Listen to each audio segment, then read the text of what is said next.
Ensemble africain. Merci de nous avoir accordé cette interview. Je précise d'ailleurs que vous êtes le président de la nouvelle alliance de la Côte d'Ivoire pour la patrie. Ma première question déjà, c'est de savoir pourquoi vous vous faites appeler Ensemble africain. D'accord, merci. Merci Madou. Bon, c'est pas moi qui me fais appeler Ensemble africain. C'est depuis Ségala. Depuis jeune âge, quand j'étais à Ségala avec mes camarades, on allait se promener en brousse, souvent on allait au champ, tout ça. Et mes camarades ont trouvé que j'étais trop intégré, j'étais trop africain, et on m'a donné ce nom-là, Ensemble africain. Au départ, même quand on m'appelait Ensemble africain, tu sais, à l'époque, jeune âge, là, quand on te donne un nom, ça ne te plaît pas, ça devient palabre, et ça prend une autre allure, les gens prennent ça pour se moquer de toi. Bon, après, c'est resté, hein. C'est comme ça que mon nom est resté. C'est juste ça. C'est juste ça. Et vous êtes le président de la NACIP. Pouvez-vous nous parler un peu de cette formation politique? Oui, la NACIP, elle existe bien à l'époque, elle était un mouvement politique. Avant 2011, avant la chute du le président Laurent Gbagbo, c'était un mouvement politique. On soutenait la Côte d'Ivoire. Dans tout ce que le président Gbagbo faisait, on le soutenait vraiment de toutes nos forces. Et après la crise, quand le régime du président Gbagbo était renversé, il a transformé notre mouvement politique en parti politique. Donc désormais, c'est devenu un parti politique dans lequel aujourd'hui nous sommes très actifs sur le plan politique au sein du pays. On sait déjà que quand on crée un parti, c'est pour défendre une cause, c'est pour des objectifs bien précis. Qu'est-ce que vise la NACIP? Mais la NACIP, d'abord, elle veut qu'il y ait la démocratie, qu'il y ait la liberté d'expression, la liberté de la parole, et que chaque Ivoirien peut donner son idée de ce qu'il pense qui est bien pour lui. Et c'est ça qu'aujourd'hui la NACIP défend. Et nous défendons aujourd'hui les intérêts de la Côte d'Ivoire. Nous défendons les causes même de la nation. Tout ce qui est problème qui va contre, si tu veux, contre le développement même des Ivoiriens, c'est nos défenses là aujourd'hui. Nos souhaits, c'est que aujourd'hui les Ivoiriens puissent s'exprimer, puis vivre mieux.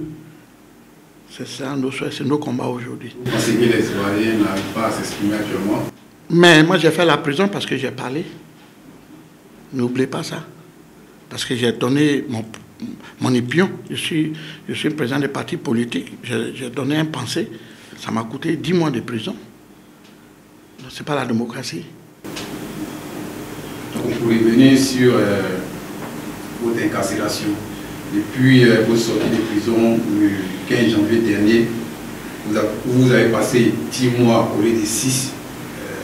On vous voit très peu sur le terrain. Est-ce à dire que la prison a eu raison du bouillant politicien que vous êtes? Bon, moi je pense que c'est parce que peut-être vous ne me suivez pas de près, sinon depuis que je suis sorti de la prison, je suis toujours sur le terrain.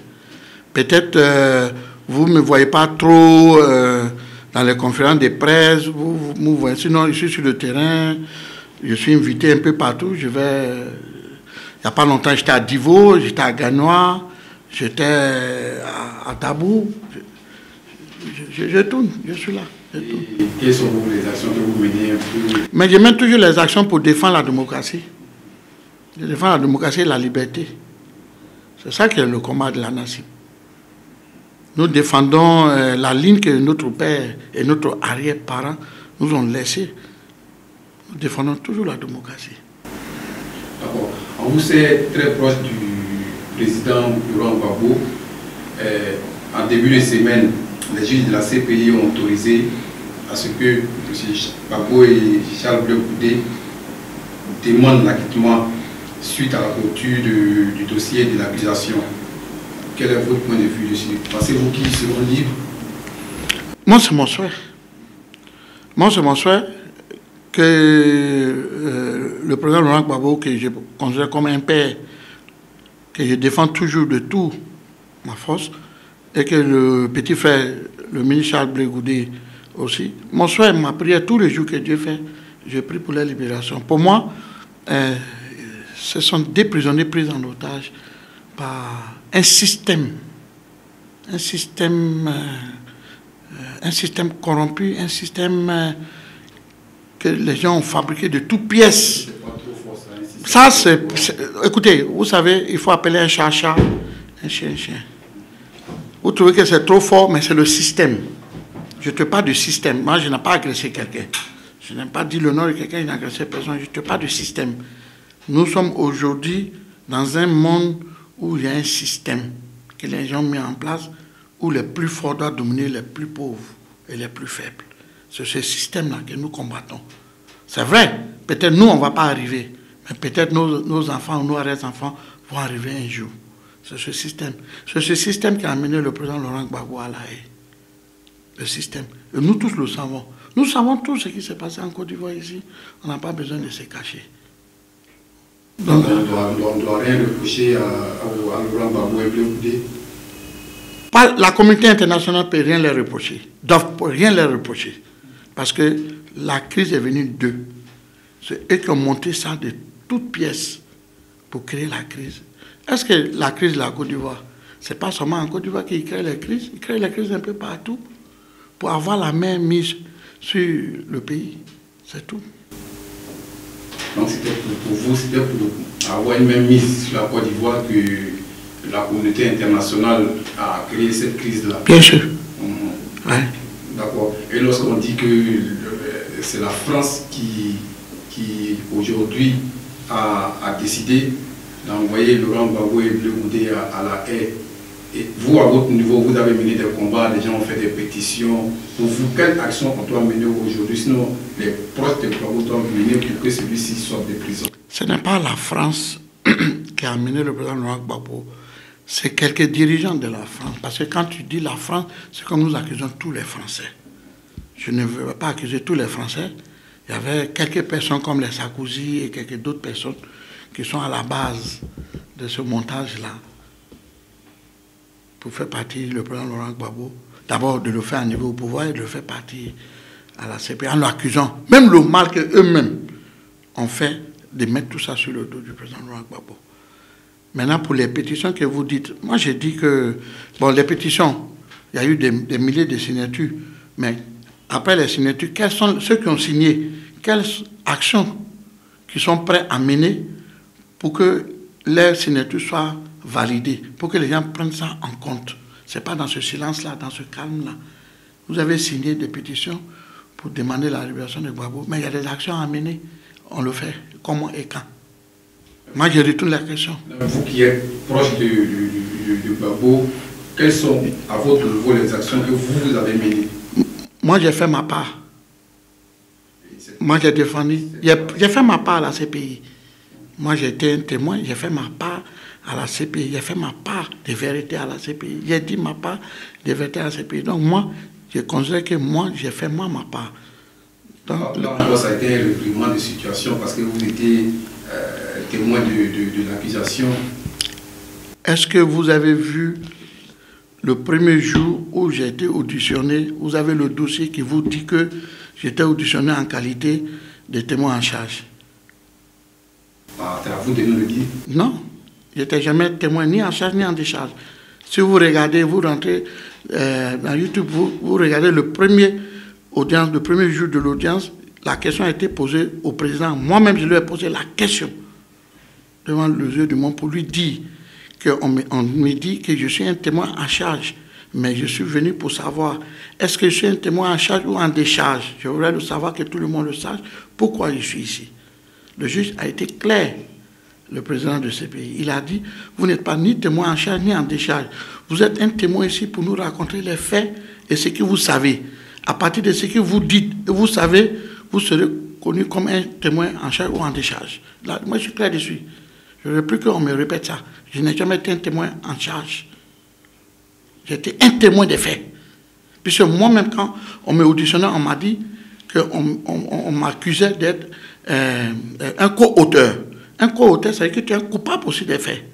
Voilà. Donc, je n'ai jamais été un témoin en charge. Ça, je ne suis pas d'accord. J'étais un témoin des faits. D'accord, mais est-ce qu'après votre retour de la CPI, vous avez eu des problèmes en Côte d'Ivoire? Non, non, moi je suis là, je vais où je veux, je rentre où je veux, tout ça, mais... Bon, les gens disaient que un an après qu'on m'a arrêté, peut-être d'autres disaient c'est la base de ça, tout ça. Bon, moi, je ne rentre pas dans ce débat-là. Je ne rentre pas dans ce débat-là. D'accord. Avec un peu de recul, depuis que le président Gbagbo est à la haie, l'on remarque que son parti, le Front populaire ivoirien, est aujourd'hui divisé en deux clans. Le clan Afin-Guessan, qui est reconnu comme le président légal et légitime Par le pouvoir, par les lois ivoiriennes. Voilà. Et Abdraman Sangaré, qui est l'aile qui se dit très proche, sinon l'aile qui est soutenue par le président Gbagbo. Vous, à votre niveau, quand vous faites un recul, quelle est votre réaction vis-à-vis de ce, on va dire, cette guerre qui existe entre Abdraman et d'accord, merci beaucoup. Moi, je voudrais juste ajouter un petit truc sur le problème du FPI. Moi, je suis pour Gbagbo. Je suis pour Gbagbo et rien que Gbagbo. Le problème du FPI, moi, quand je suis sorti de la prison, j'ai décidé de ne plus me mêler. Non, j'ai décidé de ne plus me mêler dans l'affaire du FPI parce que le problème AFI ou le problème Abdraman Sangaré, le groupe de Abdraman Sangaré disent que AFI, Ahmed Bakayoko est son parrain. Les AFID disent que les Sangaré là, Amadou Bon, elle est parrain.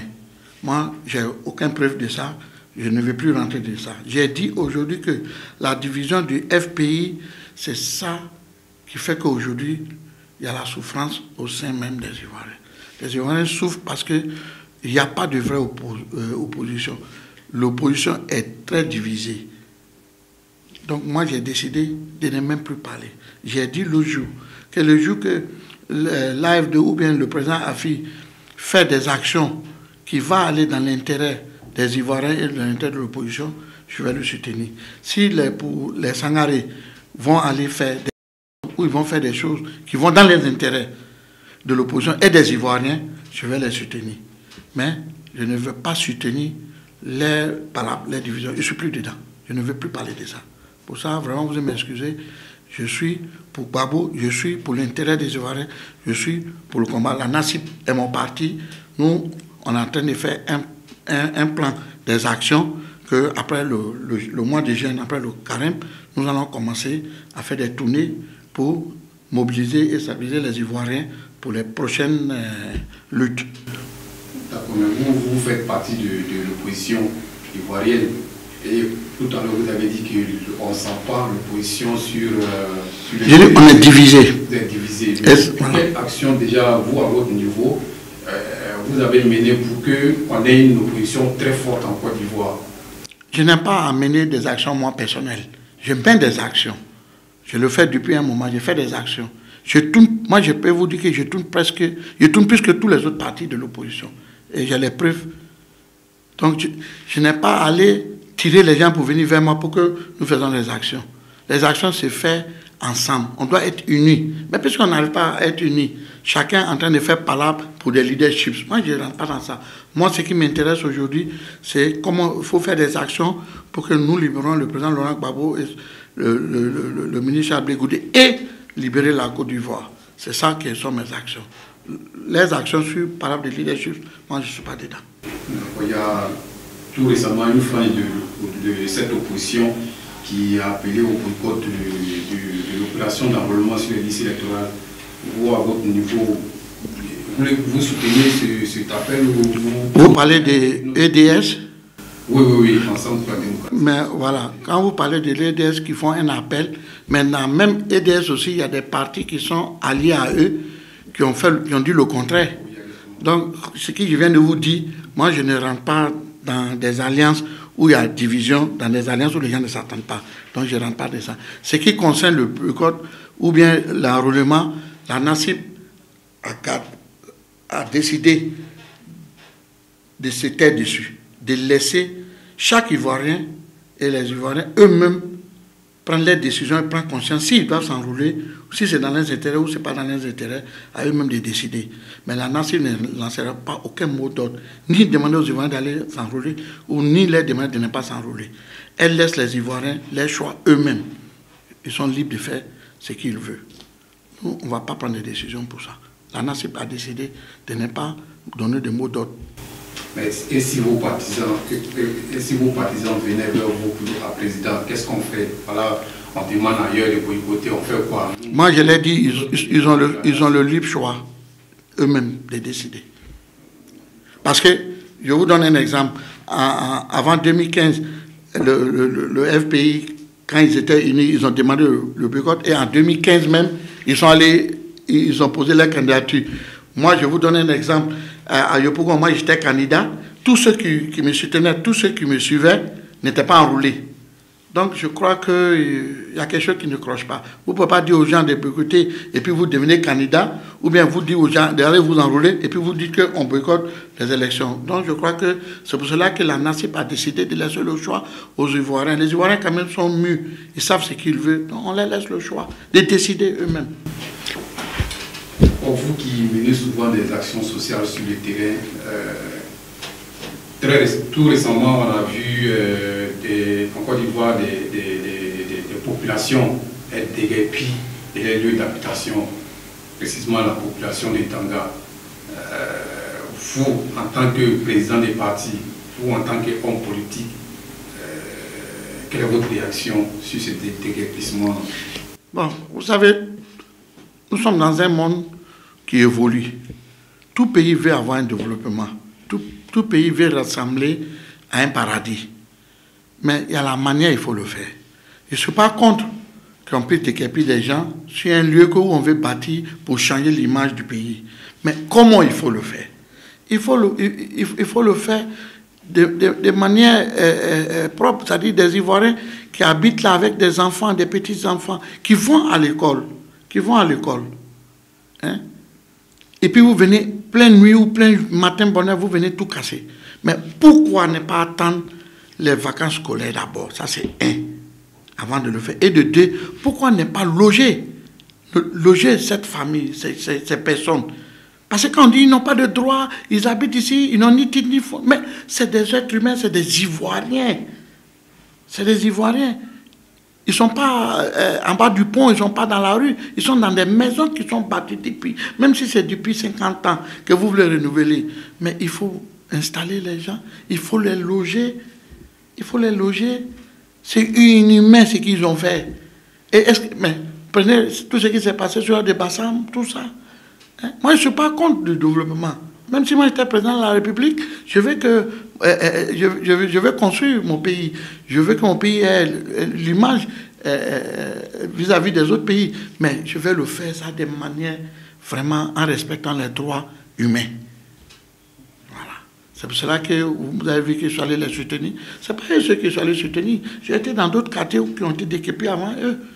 Peut-être les gens n'ont pas en parlé, je n'ai pas voulu que les gens en parlent. Mais j'ai soutenu plusieurs personnes aussi comme ça. Parce que ce n'est pas humain. Sinon, je ne suis pas contre le développement. Mais il faut le faire. C'est la manière de le faire. Il faut le faire bien. Voilà. En début de semaine, le président Ouattara, dans une interview accordée à l'hebdomadaire Jeune Afrique, a dit que la constitution ivoirienne lui permettait de briguer un troisième mandat en 2020. Il y a eu beaucoup de réactions, beaucoup de membres de l'opposition ivoirienne ont réagi. Semble africain, le président de la NACIP dit quoi par rapport à ce que le président Ouattara a fait sortir comme argument? Ok. D'abord, avant de répondre à la question du président M. Ouattara, quand il a voulu changer la constitution, nous, on a été les premiers à dire qu'on n'est pas d'accord. On a fait des tournées partout pour dire non. On devait même faire un sit-in dans lequel ça a été annulé par le président Afi. Et la constitution, le PDCI même a fait des déclarations, a fait des meetings avec le groupe RHDP qui ont soutenu le oui pour changer la constitution. Aujourd'hui, moi-même, je suis étonné qu'eux-mêmes, là, ils se plaignent. Je suis étonné. Je suis vraiment étonné. Si c'est ça qu'est la politique, vraiment, c'est quelle politique? Eux-mêmes ont soutenu de changer la Constitution. Parce que je crois que, et ils ont cru qu'en changeant la Constitution et enlever les limites d'âge et permettre des mandats nouveaux dans la nouvelle Constitution, que ça allait aller au PDCI, au BD, c'est ce qui était leur rêve. Mais ils oublient que aussi que la politique, là, c'est le dribble. Il y a des dribbles. Quand le gars, c'est un bon dribbleur, un 10 dans une équipe, quand il est le 10, c'est le meilleur dribbleur. Donc, le président Alassane, il est le numéro 10 de la HDP. Donc, il a su les dribbler pour marquer les buts. Donc, il ne faut pas qu'ils vont se plaindre. Moi, je suis désolé. La Constitution est claire. Quand tu refais la nouvelle République, la nouvelle Constitution, là, quand tu dis tu as tes mandats, là, d'après ce qu'ils ont dit là, moi, je vais leur dire, quand il a déjà fait un mandat là, dans l'ancienne République, mais quand il y a la nouvelle République, là, la nouvelle Constitution lui dit des mandats, c'est des mandats. Ça, c'est eux qui l'ont voulu. Maintenant, le président n'a pas encore confirmé. Moi, j'ai dit, je ne peux pas répondre pour le moment.